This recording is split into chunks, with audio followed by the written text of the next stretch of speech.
미국 펜실베니아 주에는 아주 유명한 명물 둘이 있었는데 하나의 별명은 마른 막대기라고 하는 목사님이 계셨고요. 그런데 이분은 가는 교회마다 6개월 넘기지 못할 정도로 성질이 괴팍하고 말씀도 은혜가 없는 목사님이셨습니다.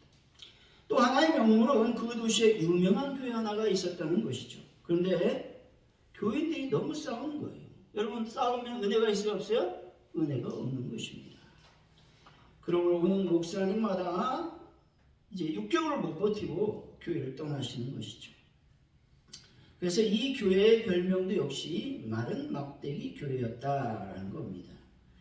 근데 마른 막대기 목사님이 이제 사역을 해야 되는데 사역자가 없으니까 답답해갖고 의장을 찾아가서 의장님, 좀 제가 교회를 좀 가야 되는데 좀 교회를 찾아주십시오, 이렇게 말씀을 드리니까 의장님이 화를 내면서, 이 친구야, 그 성격 안 버리면 누가 당신을 쓰겠냐, 교회가 어디 있냐, 자네가 갈 교회가 어디 있냐, 야단을 치더라는 것이죠. 근데 때마침 그때에 마른 막대기 교회 장로님이 찾아와서 우리 교회 목사님이 안 계시니까 제발 목사님 좀 보내주시면 안 되겠습니까? 이렇게 얘기했다는 것이죠. 그때 이제 노희정 목사님이 번뜩 생각이 나는 겁니다. 어찌 이렇게 한날 같은 시간에 이 교회에 또 목사님이 찾아와서 나한테 얘기하는가? 이건 하나님의 뜻이 있지 않겠는가? 라고 생각해서 서로 이제 인연을 맺어 주었다라고 하는 겁니다.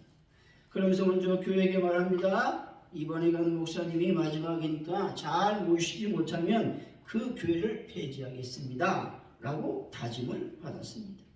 또 목사님에게 따로 불러서 이렇게 얘기합니다. 이번에 가서 쫓겨나면 목사로서의 자격이 없으니 목사직을 떠나셔야 됩니다, 라고 당당히 당부를 했다는 겁니다. 과연 어떻게 되었을까요? 마른 막대기 교회에 마른 막대기 목사님이 부임했으니 궁합이 잘 맞아 갔다는 것입니다.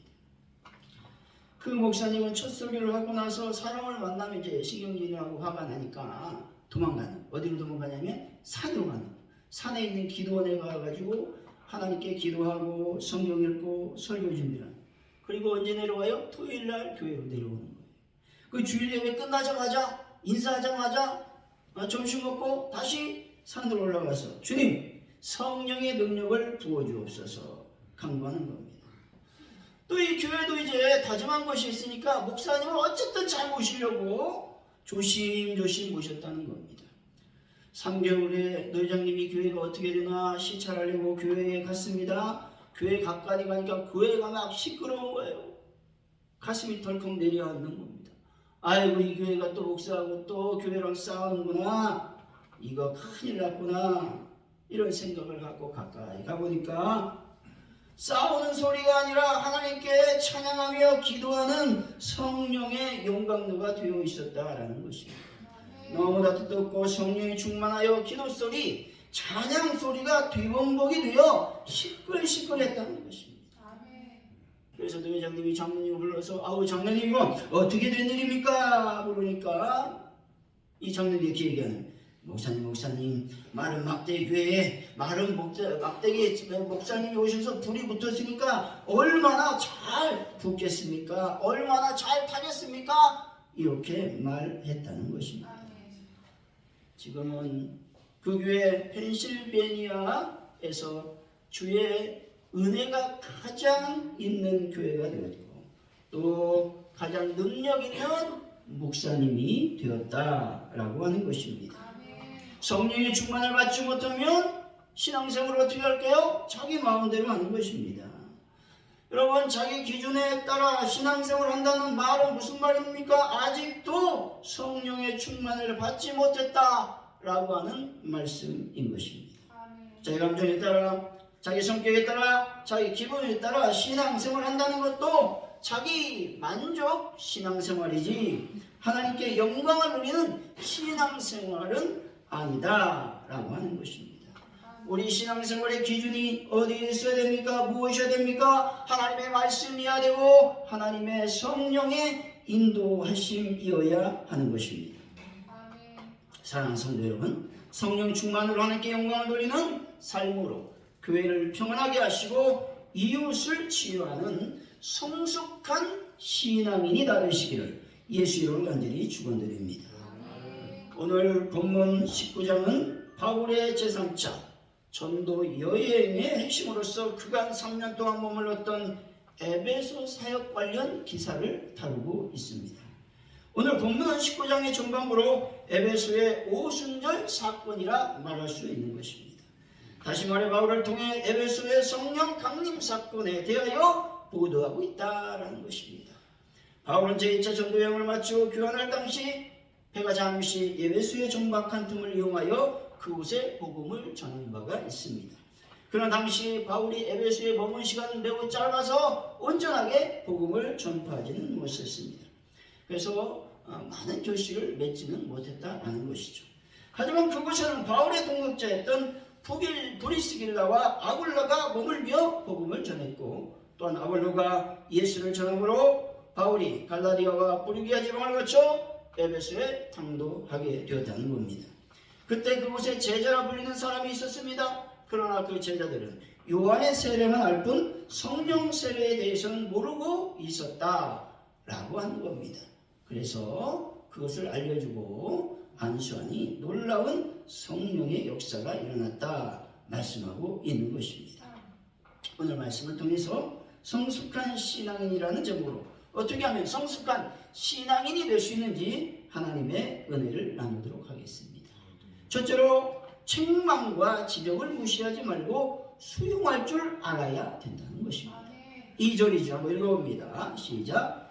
이르되 너희가 믿을 때 성령을 받았느냐 이르되 아니라 우리는 성령이 계심도 듣지 못하였노라. 아멘. 에베소 제자들은 분명히 예수님을 믿고 있었을 것입니다. 믿기만 했겠습니까? 이들은 훌륭한 목회자 아볼로로부터 양육을 받았을 것입니다. 또한 뜨거운 열정의 소유자 프리스길라와 아굴라 부부로부터도 지대한 영향을 받고 있었을 것입니다. 여기서 중요한 것은 바울이 이 열악한 상황 속에 있는 에베소 제자들을 만났을 때에 먼저 칭찬하지 않았다는 것입니다. 중요한 대목이죠. 제자들 입장에서 보면 우리가 열악한 상황에서 믿음을 지키고 예수를 잘 믿어보려고 애쓰고 있는데 칭찬을 하지 못할 망정 책망하고 지적부터 하냐라고 서운했을지도 모릅니다. 아무 일도 하지 않고 있었다면 별 반응을 하지 않았을 것입니다. 근데 에베소 제자들은 열심히 신앙생활을 하려고 노력을 했다라는 겁니다. 근데 바울은 만나자마자 자신들의 부족한 부분을 지적하고 있다는 것입니다. 바울은 왜 성령을 받았느냐라고 질문을 던지고 있는 겁니까? 다른 사람에 대한 칭찬과 인정에 인색해서일까요? 아니면 다른 사람의 약점과 부족한 것을 지적한 일을 즐겨서이겠습니까? 아니라는 것입니다.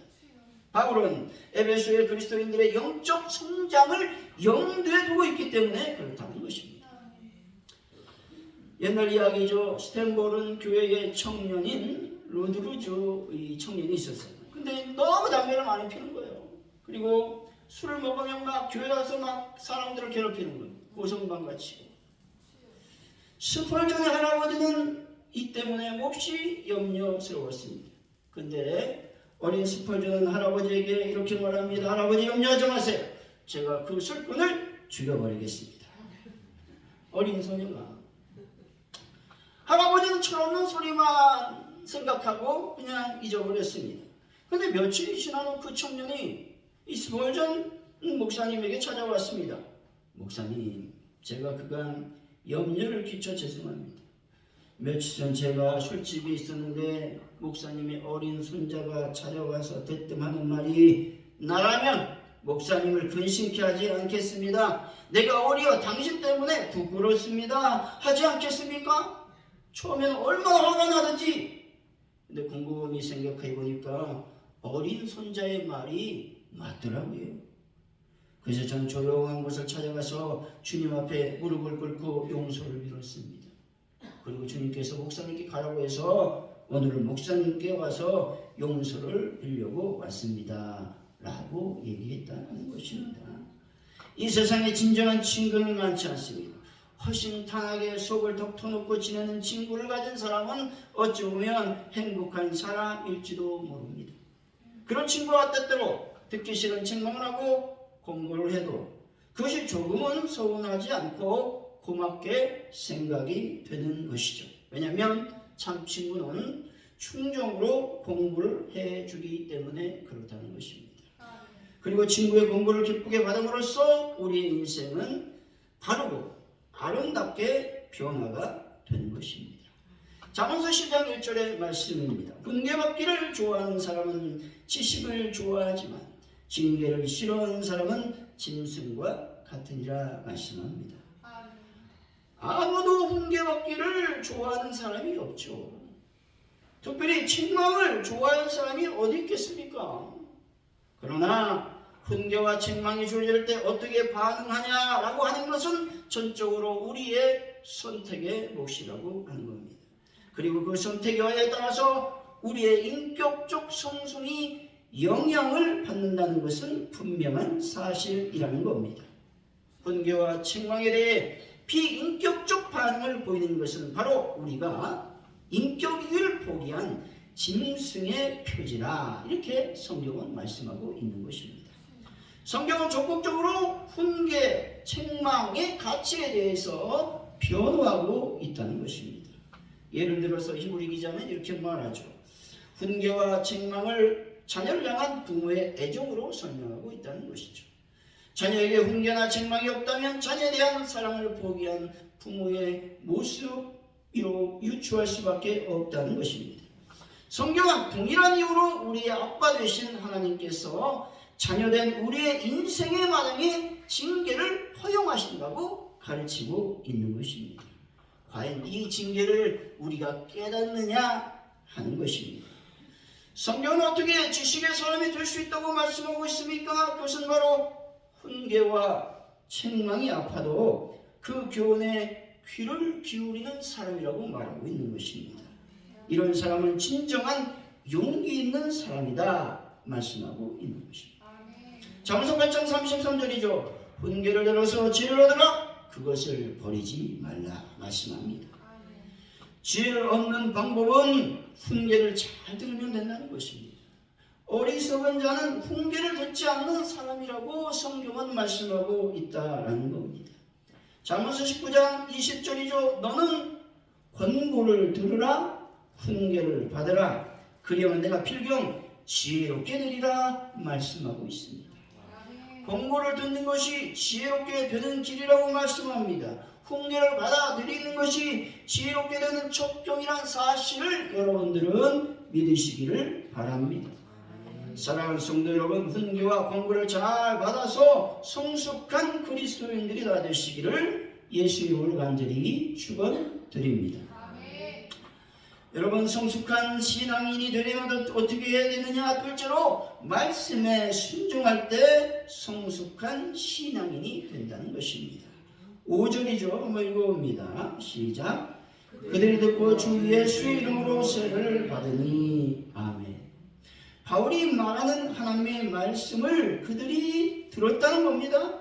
그리고 즉시 주 예수의 이름으로 세례를 받았다고 말씀하고 있습니다. 4절이죠. 한번 읽어봅니다. 시작.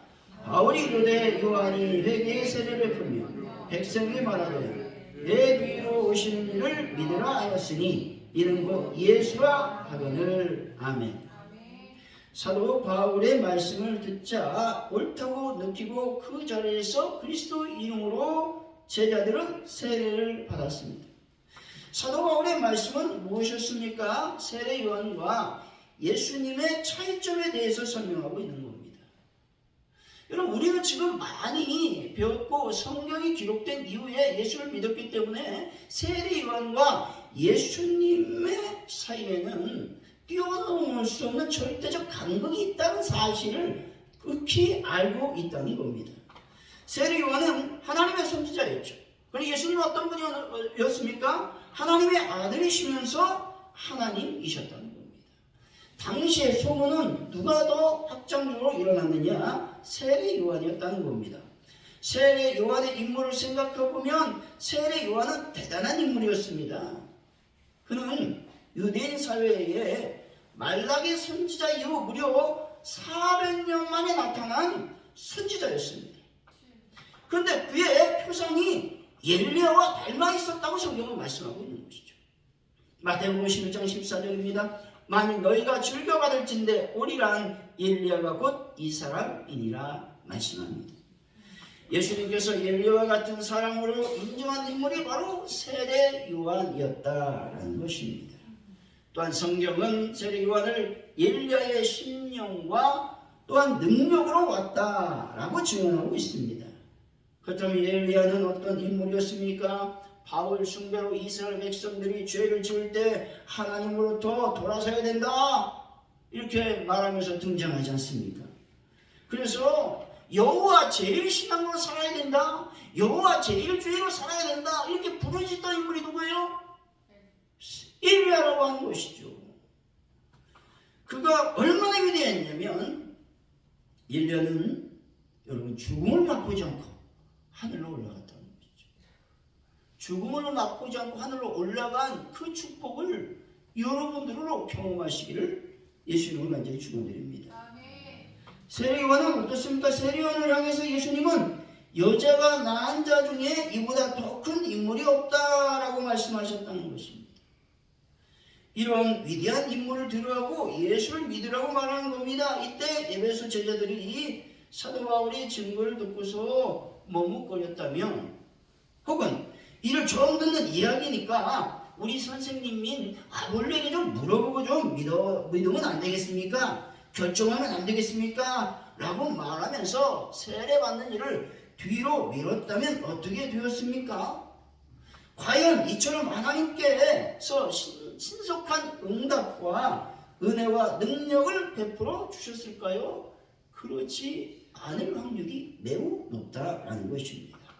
하나님의 신속한 응답은 그들의 신속한 순종에 따른 것이었음을 여러분들이 믿으시기 바랍니다. 존 비비어 목사님이 쓴 순종이라는 책이 있습니다. 아주 오래된 책이죠. 이 책에 본인이 경험한 이야기를 싣고 있습니다.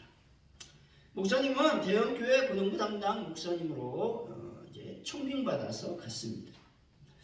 그래서 고등부 프로그램은 어떤 것이 좋을까 고민하고 연구하고 또 막 찾아보니까 다른 교회, 즉 루지니아에 있는 교회 프로그램이 아주 참 좋아요. 세일 교회를 하면서 이제 뭐 아이들을 이제 교회 밖에서 만나가지고 12주 전도하고 그래가지고 이제 마음이 이제 예수 그리스도 안에 있으면 이제 교회를 초청하는 그런 프로그램을 하고 있는 겁니다.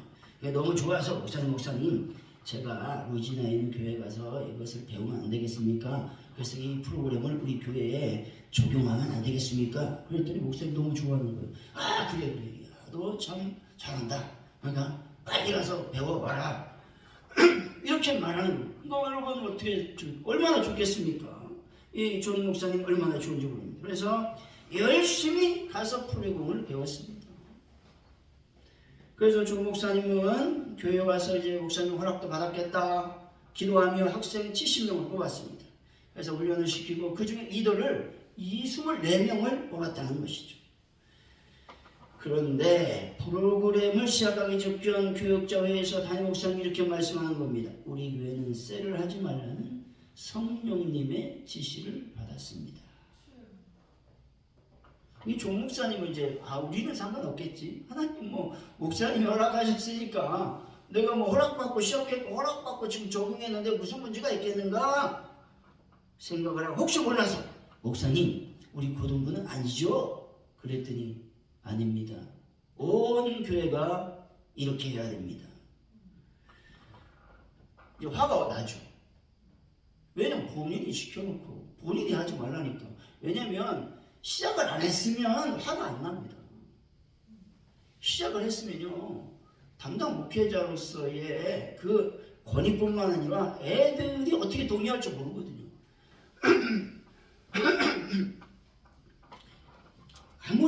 가르쳐도 소용이 없는 거예요. 화가 났습니다.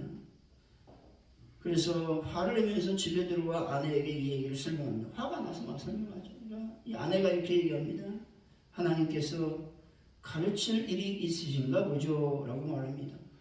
자기를 좀 지지해주고 해야 되는데 하나님이 알아서 하겠지 뭐 이렇게 얘기하니까 더 화가 나는 거예요. 창문 밖을 보면서 화를 삭히고 있는데 그때 성령님의 음성이 들립니다. 담임 목사님에게 순종하라. 너는 지금 나의 목회를 하는 것이 아니라 너의 목회를 하려고 한다. 난 너를 보낼 때 담임 목사의 도구로 보냈다. 이렇게 말하는 겁니다. 또 성령님의 말씀이 이어집니다. 내가 올랜도 학생들을 다 구원한데도 너는 내 앞에 왔을 때 불순종을 심판받을 것이다 라는 음성을 듣고 회개하고 목사님께 전화 걸어서 목사님 제가 잘못했습니다 이렇게 회개했다는 것이죠. 이때부터 걱정이 되는 겁니다. 애들한테 어떻게 얘기해야 되나 이거죠. 애들한테 이 말씀을 교육도 시키고 선생님은 다 인정하고 그렇게 교육을 시켰는데 고민하다가 예배를 끝나고 광고 시간에 이렇게 얘기합니다. 우리 하나님께서 말씀하셨는데 이 프로그램을 하지 말라고 말씀하십니다. 애들이 어떻게 했을까요? 애들이 아무런 문제 없이 잘 지나갔다라고 하는. 이때 부목사가 담임 목사님 하지 말라고 그랬어 이렇게 했으면 어떻게 될까요? 난리 나지. 그때부터 담임 목사님과 애들이 이제 쳐지는 겁니다. 아니 우리가 열심히 이렇게 노력하고 열심히 하려고 하는데 안 돼 이거 아닙니다. 이때 하나님께서 말씀하셨습니다. 그러니까 하나님께 이제 화살이 가는 거잖아요. 그럼 하나님 알아서 하는 거죠. 뭐 인간이 어떻게 하겠어. 하나님 알아서 하는 거니까. 여러분 불순종하는 마음이 어떻게 되는 줄 아십니까? 불순종하면요 마음이 강팍해집니다. 10월서 3장 17절이죠. 또 하나님이 40년 동안 누구에게 노하셨느냐? 그들의 시체가 광야에 엎드러진 범죄한 자들에게가 아니냐 말씀합니다. 하나님이 노하신 자들은 하나님께 불순종한 자들이었다고 말씀하고 있죠. 불순종한 자들이 받을 벌은 광야에서 엎드러지는 것이라고 말씀하고 있는 것입니다. 하나님은 불순종을 범죄로 보고 있다는 사실을 여러분들은 꼭 기억하시기 바랍니다. 하나님의 말씀을 듣는 것이 중요한 것이 아니라 하나님의 말씀에 순종하느냐가 중요한 것입니다. 여러분 하나님의 말씀을 매일 듣잖아요. 인터넷에서 듣고 또 주일마다 듣고 수요일마다 새벽마다 말씀을 듣습니다. 그런데 듣기만 하고 순종하지 않으면 아무런 문제가 아무런 역사가 일어나지 않는다는 겁니다. 하나님의 말씀을 듣고 못 듣고는 무엇으로 구분할 수 있다? 순종으로 구분할 수 있다 얘기합니다. 듣기는 들었지만 순종하지 않는 것은 안 듣는 것이다 라는 겁니다. 여러분 주님의 말씀을 듣고 깨달았다고 다 되는 것이 아니라 순종하지 않으면 하나님과 나는 아무런 상관이 없는 사람이 될 수밖에 없다라는 겁니다. 공동체 운영 지침을 따르지 않으면 아무리 그 공동체의 일원이 되었다 하더라도 그 사람은 그 공동체와 아무런 상관이 없는 사람이 되는 것이다 라는 말입니다. 여러분 주님의 말씀을 머리로 담지 말고 입술에 담지 마시며 마음에 담으시기를 바랍니다. 그러면 말씀의 역사를 체험하는 성도가 될 수 있다라는 겁니다. 말씀을 읽고 듣지만 적당히 듣습니다. 적당히 순종하면 주님을 어떻게 대하는 거다? 적당히 대하는 겁니다. 주님을 적당히 대하지 않는 분들이 되시기를 바랍니다. 사랑하는 성도 여러분 말씀을 듣고 순종함으로 성숙한 신앙인이 다 되어 하나님께 영광을 돌리는 분들이 다 되시기를 예수의 이름으로 간절히 축원드립니다. 셋째로 성령에 충만할 때 성숙한 신앙인이 된 것입니다. 6절이죠. 한번 읽어봅니다. 시작. 바울이 그들에게 안수하며 성령이 그들에게 임하시고 방언도 하고 예언도 하니. 아멘. 이 에베소의 이 사건은 성령 강림 사건이라고 부른다는 겁니다.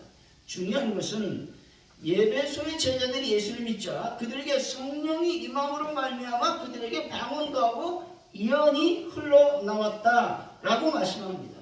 고넬료 가정에서 베드로가 하나님 말씀을 증거했을 때 어떤 역사가 일어났습니까? 하늘로부터 성령의 충만한 역사가 일어났음을 우리는 알고 있다는 겁니다. 하나님의 일은 육적인 일입니까? 영적인 일입니까? 영적인 일이라고 하는 겁니다. 그러면 영적인 일을 담당할 때에 영적인 일을 하려면 우리의 육적인 생각, 육적인 지식, 육적인 지혜를 어떻게 해야 된다? 벗어버려야 된다는 겁니다. 그리고 영적인 지혜를 얻어야 되죠. 영적인 생각을 얻어야 되죠. 영적인 지식을 얻게 해달라고 하나님께 기도해야 되는데 그 기도가 성령 충만의 기도라는 겁니다. 반드시 하나님의 일은 하나님의 영으로 충만하고 하나님의 말씀으로 충만해야 된다라는 겁니다. 형식적인 믿음을 어떻게 끊어낼 수 있습니까? 율법적인 신앙을 어떻게 멈출 수 있습니까? 자기 만족 신앙을 어떻게 벗어버릴 수 있습니까? 바로 성령 충만에 있다는 사실을 여러분들은 믿으시기 바랍니다. 결론적으로 성숙한 그리스도인이 되려면 먼저 책망과 지적을 잘 받아야 됩니다. 그리고 하나님 말씀에 순종해야 되는 겁니다. 뿐만 아니라 성령의 충만을 받아야 되는 것이죠. 사랑하는 성도 여러분, 2024년 첫 주일 신년주일에 하나님 말씀에 충만하고 성령의 충만함으로 성숙한 그리스도인들이 다 되시기를 예수 이름으로 간절히 축원드립니다. 기도합니다. 할렐루야. 하나님 감사합니다. 우리가 하나님 안에서 성숙한 그리스도인이 다 될 수 있도록 인도하여 주시기를 원합니다. 하나님의 성령의 충만한 저희들이 되게 하시고 말씀에 순종하며 또한 책망하거나 지적받을 때에 아멘으로 받는 저희의 삶이 되게 하여 주옵소서. 감사합니다. 예수님의 이름으로 기도하옵나이다. 아멘.